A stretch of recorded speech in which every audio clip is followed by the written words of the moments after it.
What if the question of whether religion is humanity's greatest problem could reshape how you think about morality, science, and the very meaning of life?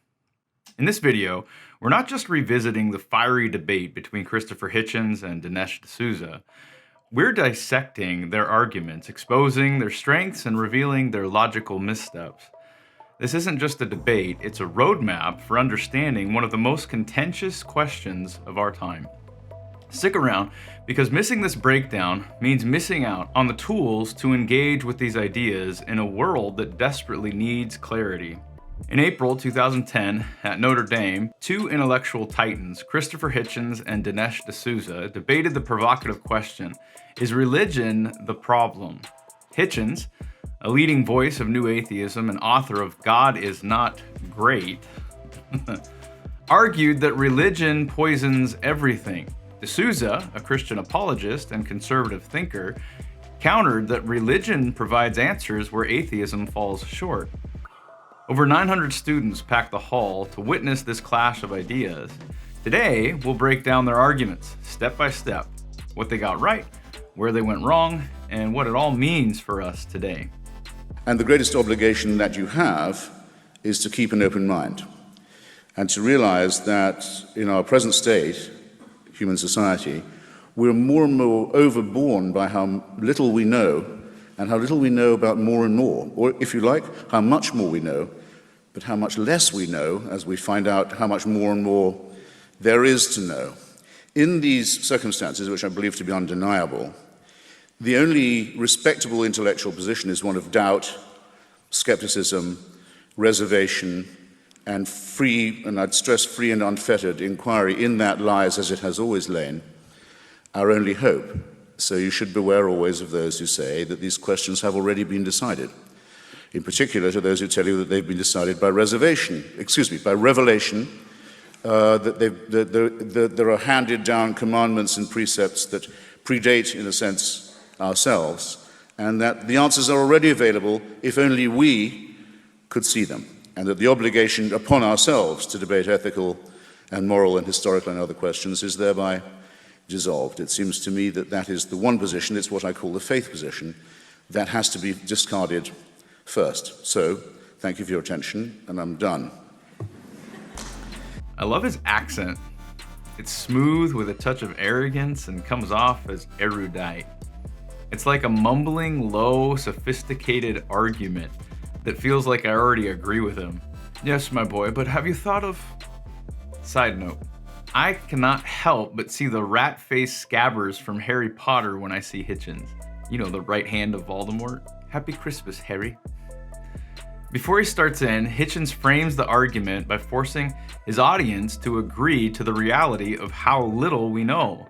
Hitchens begins with his signature skepticism, that the only respectable intellectual position is one of doubt, skepticism, reservation, and free inquiry. He's smuggling in a number of presumptions that D'Souza should have picked up on. Stick with me to see what he's doing. We don't know a lot, and what we do know, we realize we know so little. Because of our lack of knowledge, which is a vague and broad sweeping statement, the only respectable intellectual position is doubt, skepticism, reservation, and free inquiry. What is the one question that dismantles his position? He's telling us to apply doubt and skepticism to everything, but not applying that methodology to his own conclusions on arriving at that position. If we are to doubt, be skeptical, reserved, and question everything, then how on earth did you get from we don't know a lot to I know doubt, skepticism, reservation, and questions are the answers? Should we not doubt you, be skeptical of your position, be reserved, and question why this is the answer to why religion is the problem? From here, he goes into personal attacks from Christians, specifically clergy, against him, his authorship, and influence. Then he jumps to the acute problem of evil with regards to children, a particular salient point, tugging at the heartstrings of the listeners. After this, he gathers all his rhetorical powers, takes his glasses off, and moves away from his notes and almost as an afterthought, rails against the concept that we are the pinnacle of God's creation. Religion was our first attempt to make sense of our surroundings. It was our first attempt at cosmology, for example, to make sense of what goes on in the heavens. It was our first attempt at what I care about the most, the study of literature and literary criticism. It gave us texts to deliberate and even to debate about, even if some of those texts were held to be the Word of God and beyond review and beyond criticism, nonetheless the idea is introduced, and it had never been introduced before.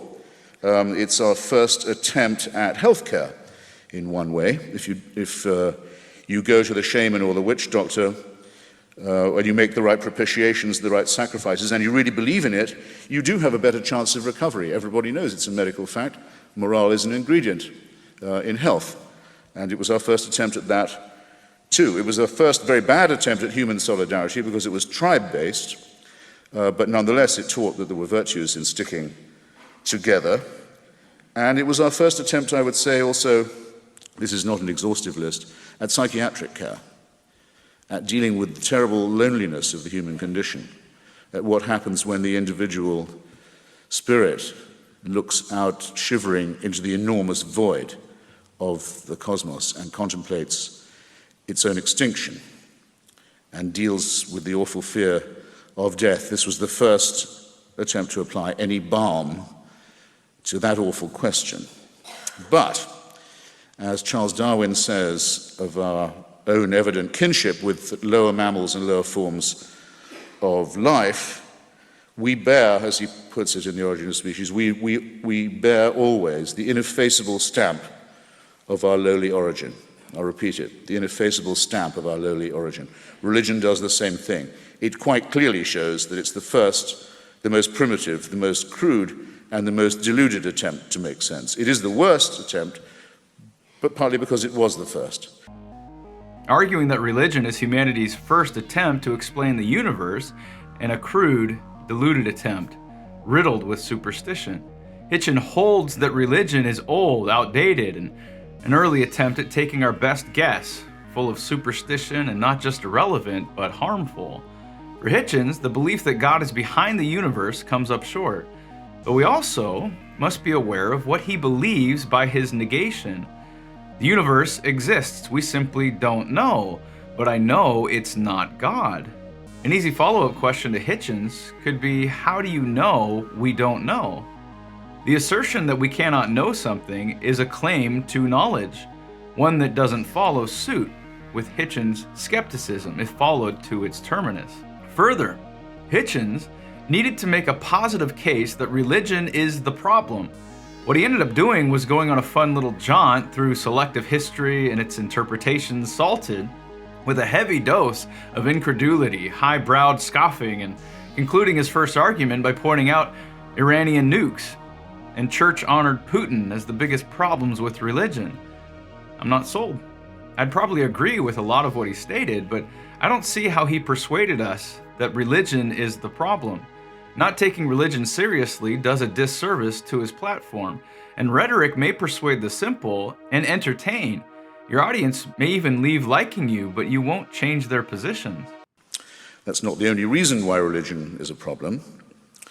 It's a problem principally because it is man-made, because to an extent it is true, as the church used to preach when it had more confidence, that we are, in some sense, originally sinful and guilty. If you want to prove that, you only have to look at the many religions that people have constructed to see that they are indeed the product of an imperfectly evolved primate species, about half a chromosome away from a chimpanzee, with a prefrontal lobe that's too small, an adrenaline gland that's too big, and various other evolutionary deformities about which we're finding out ever more. A species that is predatory. A man is a wolf to man, homo homini lupus, as has well been said. A species that's very fearful of itself and others and of the natural order. And above all, very, very willing, despite its protestations of religious modesty, to be convinced that the operations of the cosmos and the universe are all operating with us in mind. Make up your mind whether you want to be modest or not. But don't say that you are made out of dust, or if you're a woman out of a bit of rib, or if you're a Muslim out of a clot of blood, and you're an abject sinner born into guilt. But add, nonetheless, let's cheer up. The whole universe is still designed with you in mind. His premise is clear because religion is man-made. It reflects our flaws, tribalism, fear, and arrogance. While compelling rhetorically, this argument assumes that all religious claims are equally flawed without addressing whether some might hold truth. Not only that, but Hitchens' philosophy is man-made as well. How does his skepticism not reflect our flaws, tribalism, fear, and arrogance? How does he sidestep his own criteria against man-made sources? Is it that believers claim their religion is not man-made and he knows this? Then he would have to show how he knows religion is man-made beyond a starting point of doubt, skepticism, and inquiry, because we could apply that to his position equally. Hitchens asserts that religion has fueled atrocities like the Inquisition and modern jihadist movements. This is a strong emotional appeal, but commits a hasty generalization fallacy. While religious violence is undeniable, he doesn't account for secular atrocities or instances where religion has inspired peace and reform. Further, I think D'Souza could have asked some insightful questions for how Hitchens holds the Inquisition and jihadists as atrocious. We all understand and would agree the actions of these terrible groups were wrong, but on what foundation can an atheist ground their moral system? He could take the evolutionist view, survival of the fittest, and a collective good of protecting life and not killing.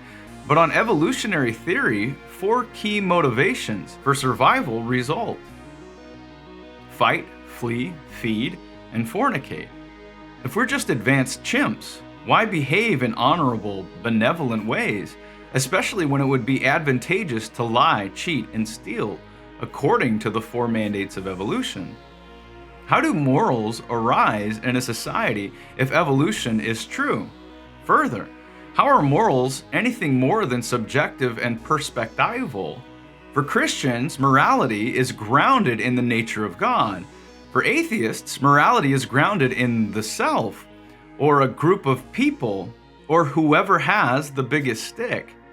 Within the holy textbook of Christianity, correctives, admonishments, and outright judgment is reserved for those who committed the acts of the Inquisition and jihadist terrorism. They weren't instructed by the scriptures to act in such ways, but opposed what the scriptures said. At one point, Hitchens shifts from critiquing religion's societal impact to mocking creation myths like Adam and Eve. This distracts from the central question on whether or not religion as an institution is inherently problematic. This weakens his argument by targeting low-hanging fruit. If it's a lie, prove it. You go back far enough, we all came from 2 humans. Scripture tells us their names were Adam and Eve. You must do more than scoff and disagree. That diseases are punishments or visitations. If you study plate tectonics, you won't do what the Archbishop of Haiti did the other day, speaking to his sorrowing people after his predecessor had been buried in the ruins of the cathedral at Port-au-Prince, along with 250,000 other unfortunate Haitians whose lives were miserable enough as it was, and to say, with the Cardinal Archbishop of New York standing next to him, that God had something to say to Haiti, and this is the way he chose to say it. If you study plate tectonics and a few other things, you will free yourself of this appalling burden from our superstitious, fearful primate past. And I suggest, again, to an institution of higher learning, that's a responsibility we all have to take on. Hitchens contrasts scientific discoveries like plate tectonics with religious explanations rooted in divine punishment. They could be and have been defined as both throughout history. If you're curious about why God allows evil, check out my video where I address Neil deGrasse Tyson's similar position more thoroughly. D'Souza argues that science cannot account for the fine-tuning of universal constants necessary for life. Now, what I'm going to do is try to adduce some puzzling facts about life, and then ask whether the presupposition of God explains those facts better than any rival explanation. Christopher Hitchens has spent a lot of time telling us about evolution. And evolution as an effort to explain the presence of life on the planet. But of course, evolution does not explain the presence of life on the planet. Darwin knew that.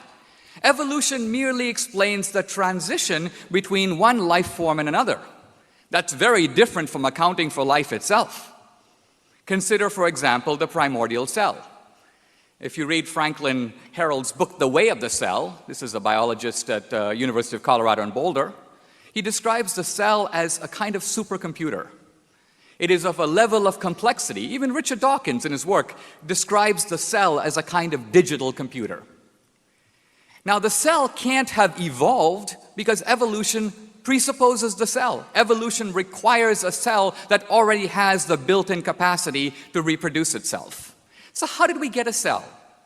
The very idea that random molecules in a warm pond through a bolt of lightning assembled a cell would be akin to saying that a bolt of lightning in a warm pond could assemble an automobile or a skyscraper. It's preposterous. Richard Dawkins knows it's preposterous, and therefore when asked, how did we get life originally, he said, well, maybe aliens brought it from another planet. It's ridiculous, but it's, in a way, the best explanation he could come up with other than intelligent design.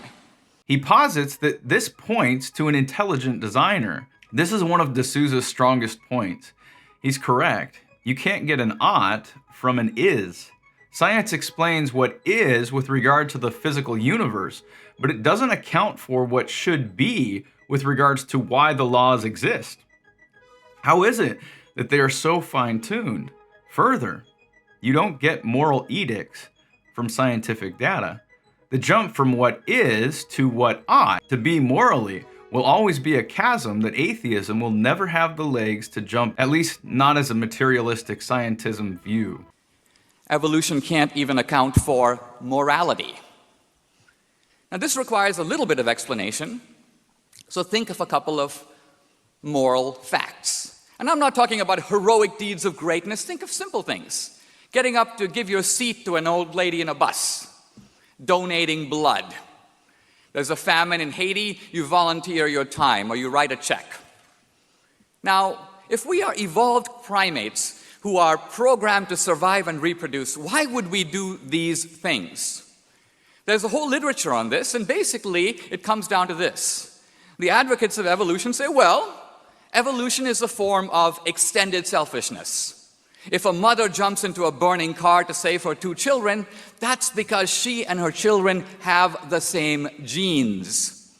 So what seems like an altruistic and noble deed is actually merely a cunning strategy on the part of the mom to make sure her genes make it into the next generation. We're not talking about her Levi's, we're talking about her genetic inheritance. Or evolution appeals to what can be called reciprocal advantage. You scratch my back and I'll scratch yours. A businessman may be nice to a customer, not because he thinks he's a great guy, but because he wants him to come back into the store again.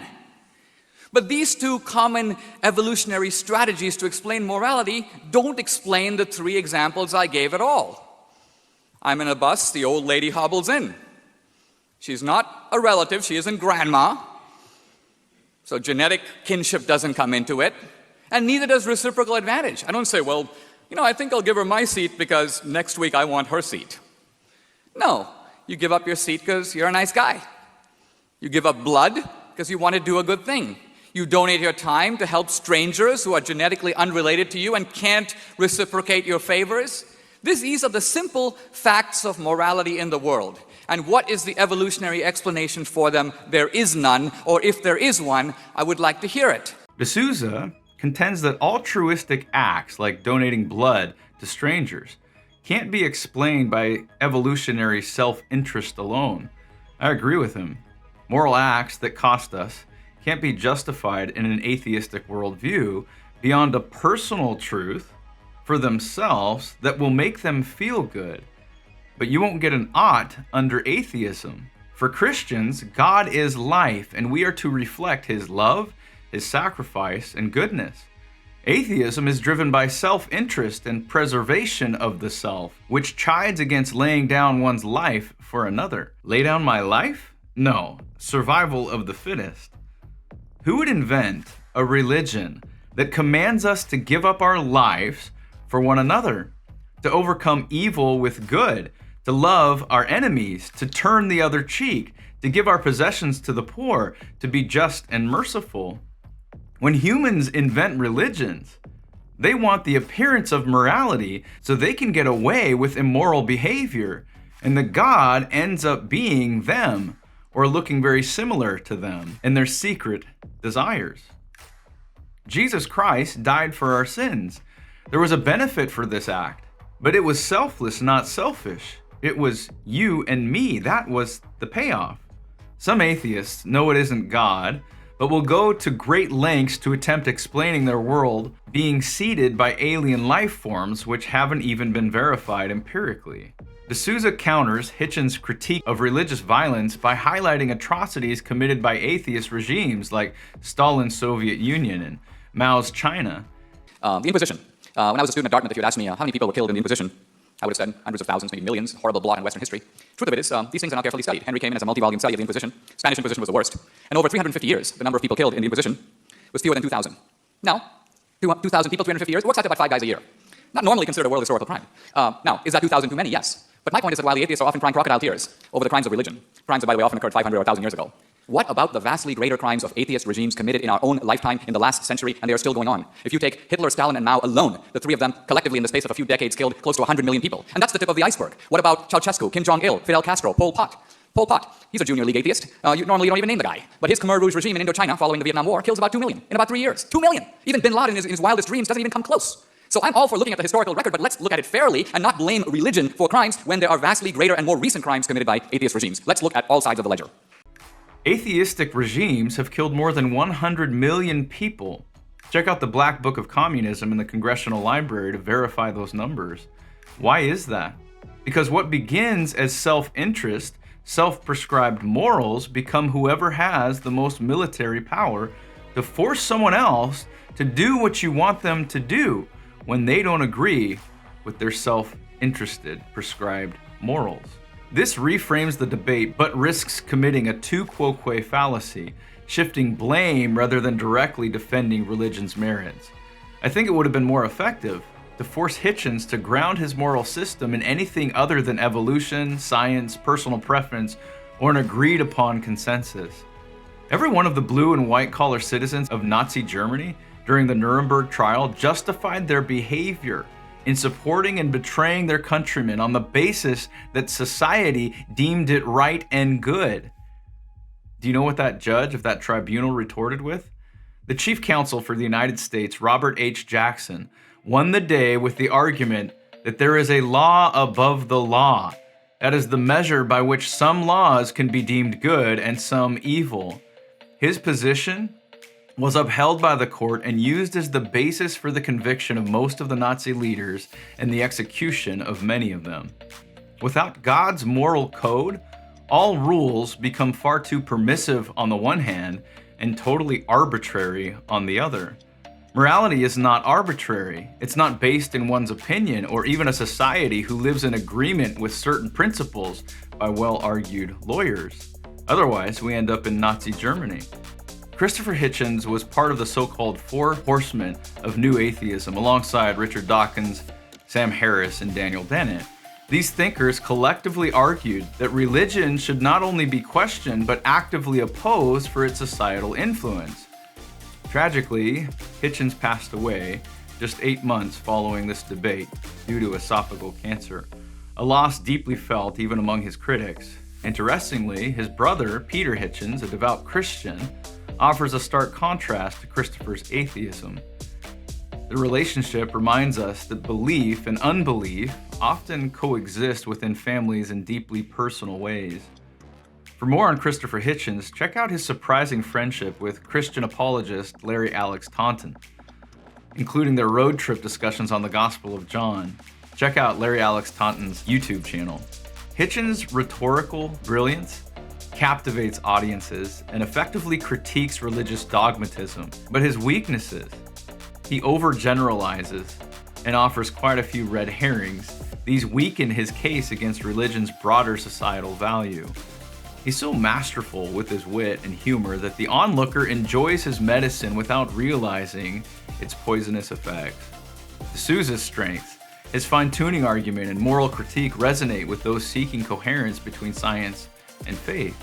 D'Souza's weaknesses, a few logical fallacies, weak analogies, and the tu quoque, instead of cross-examining the justifications and relevance of the humorous and preposterous sayings of Hitchens. So what can we take away from this debate? Both Christopher Hitchens and Dinesh D'Souza present compelling cases, but neither escapes critique unscathed. For Christians navigating today's cultural landscape, it's crucial to sharpen your reasoning while staying faithful to biblical truth. Remember, the truth isn't always loud, but it can't be silenced. Stay informed, stay faithful, and keep speaking the quiet part out loud. See you in the next one. God bless.